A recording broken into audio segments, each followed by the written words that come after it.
Baiklah, Assalamualaikum warahmatullahi wabarakatuh. Kami dari kelompok 12 akan mempresentasikan makal kami yang berjudul Metode dan Media Pembelajaran SKI di MA yang akan disampaikan oleh saudari Sonia. Sebelum kami materi, perkenalkan nama saya Sonia Aprielani dan teman saya ini adalah Rizka Diadara. Nah, di sini kami dalam MK pembelajaran SKI, MI, MTS dan MA dengan dosen pengampunya adalah Ibu Marlianingsih, Magister Pendidikan. Baiklah, di sini saya akan menyampaikan metode dan media pembelajaran SKI di MA. Media pembelajaran SKI ini di Madrasah Aliyah itu ada beberapa. Yang pertama bisa menggunakan dengan metode ceramah. Lalu yang kedua, saya akan jelaskan metode ceramah ini. Metode ceramah ini merupakan suatu penyajian bahan pembelajaran dengan melalui penuturan, jadi penjelasan. Jadi seorang guru itu menjelaskan materi kepada siswa. Lalu metode yang kedua bisa digunakan adalah metode tanya jawab. Ini metode yang digunakan untuk mengelola pembelajaran dengan menghasilkan pertanyaan-pertanyaan sehingga aktif pembelajaran itu bisa melalui dua arah seperti itu. Lalu yang ketiga, metode diskusi. Metode diskusi ini adalah suatu cara untuk mengelola pembelajaran dengan penyajian materi melalui pemecahan masalah. Jadi, seorang guru memberikan suatu permasalahan atau memberi sebuah pertanyaan agar siswanya tadi dapat memecahkan masalah tersebut seperti itu. Lalu mereka diskusikan bersama hingga menghasilkan kesimpulan dan jawaban yang hasil dari mufakat bersama.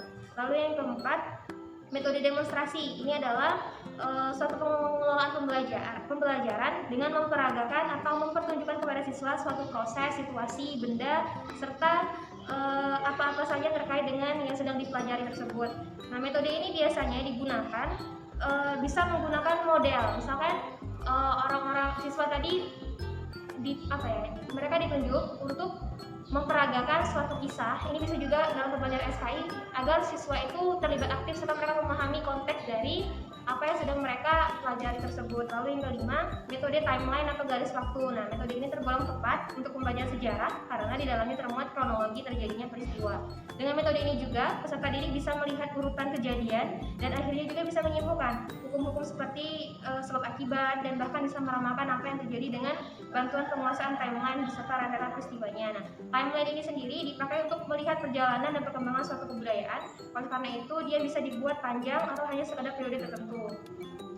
Semisal langkah-langkahnya ini, contohnya yang pertama, sampaikan tujuan pembelajaran dan kompetensi yang harus dikuasai peserta didik dalam pelajaran hari itu. Lalu yang kedua, tunjukkan pentingnya mempelajari sejarah melalui timeline. Lalu yang ketiga, buat timeline dengan cara menarik garis lurus horizontal dan menuliskan waktu tertentu dan beberapa kejadian penting yang terjadi di dalamnya. Nah, waktu berikutnya juga ditulis seperti cara titik pertama tadi, dan begitu terus sampai pada titik tertentu yang sesuai dengan materi pembelajaran.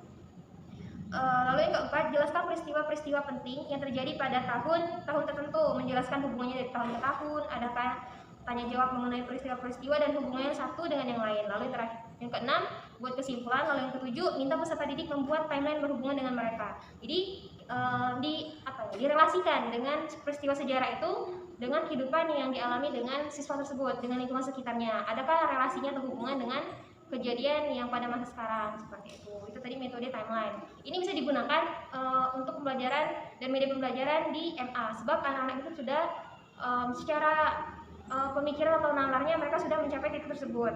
Lalu yang keenam, metode konsep map atau peta konsep. Nah, metode ini juga bisa digunakan oleh anak-anak di jenjang madrasah aliyah sebab dalam peta konsep ini dia bisa berpikir serta mengkonsepkan suatu pembelajaran hingga itu mengkerucut menjadi lebih sederhana dan dipahami lebih cepat seperti itu.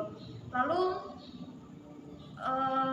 kami juga membahas tentang metode role playing atau bermain peran. Nah, ini juga bisa digunakan dalam metode dan media pembelajaran dalam pembelajaran SKI di MA. Jadi seorang siswa tadi memerankan dialog tokoh-tokoh dalam sejarah atau memerankan diri atau kelompok sebagai ahli sejarah seperti itu. Jadi mereka memahami dulu konteks dari peristiwa sejarah tersebut, mereka mendalami peran tokoh-tokoh tersebut, lalu mereka mempresentasikan melalui metode role playing tadi atau bermain peran tersebut. Dan masih banyak lagi metode-metode lainnya dalam metode dan media pembelajaran SKI di MA. Tapi ini beberapa metode-metode yang kami bisa sampaikan yang cocok untuk anak-anak di madrasah aliyah seperti itu. Dan kesimpulan dari metode kami hari ini bakalan disampaikan oleh saudara Deska. Kepada Deska saya persilakan. Baiklah, kesimpulannya adalah metode pembelajaran merupakan cara yang digunakan untuk mengimplementasikan rencana yang sudah disusun dalam bentuk kegiatan nyata dan praktis untuk mencapai tujuan pembelajaran. Adapun pentingnya belajar SKI, yaitu untuk menciptakan dan membangun generasi yang meneladani perjuangan dan pencapaian para pahlawan Islam dalam membela dan menyebarkan agama Islam. Dalam pembelajaran SKI, ada beberapa metode pembelajaran yang dapat digunakan untuk mengimplementasikan strategi pembelajaran. Di antaranya, metode CAMA, metode demonstrasi, dan metode timeline, dan sebagainya. Terus faktor-faktor yang harus diperhatikan dalam penetapan metode yang akan digunakan dalam mengajar, yaitu tujuan yang hendak dicapai, audiens, fasilitas, keunggulan, dan kelemahan metode tertentu. Baiklah, mungkin itu saja yang dapat kami sampaikan. Kami akhiri. Wassalamualaikum warahmatullahi wabarakatuh. Cara yang digunakan untuk mengimplementasikan rencana yang sudah disusun dalam bentuk kegiatan nyata dan praktis untuk mencapai tujuan pembelajaran. Adapun pentingnya belajar SKI, yaitu untuk menciptakan dan membangun generasi yang meneladani perjuangan dan pencapaian para pahlawan Islam dalam membela dan menyebarkan agama Islam. Dalam pembelajaran SKI, ada beberapa metode pembelajaran yang dapat digunakan untuk mengimplementasikan strategi pembelajaran. Di antaranya, metode CAMA, metode demonstrasi, dan metode timeline, dan sebagainya. Terus faktor-faktor yang harus diperhatikan dalam penetapan metode yang akan digunakan dalam mengajar, yaitu tujuan yang hendak dicapai, audiens, fasilitas, keunggulan, dan kelemahan metode tertentu. Baiklah, mungkin itu saja yang dapat kami sampaikan. Kami akhiri. Wassalamualaikum warahmatullahi wabarakatuh. Cara yang digunakan untuk mengimplementasikan rencana yang sudah disusun dalam bentuk kegiatan nyata dan praktis untuk mencapai tujuan pembelajaran. Adapun pentingnya belajar SKI, yaitu untuk menciptakan dan membangun generasi yang meneladani perjuangan dan pencapaian para pahlawan Islam dalam membela dan menyebarkan agama Islam. Dalam pembelajaran SKI, ada beberapa metode pembelajaran yang dapat digunakan untuk mengimplementasikan strategi pembelajaran. Di antaranya, metode CAMA, metode demonstrasi, dan metode timeline, dan sebagainya.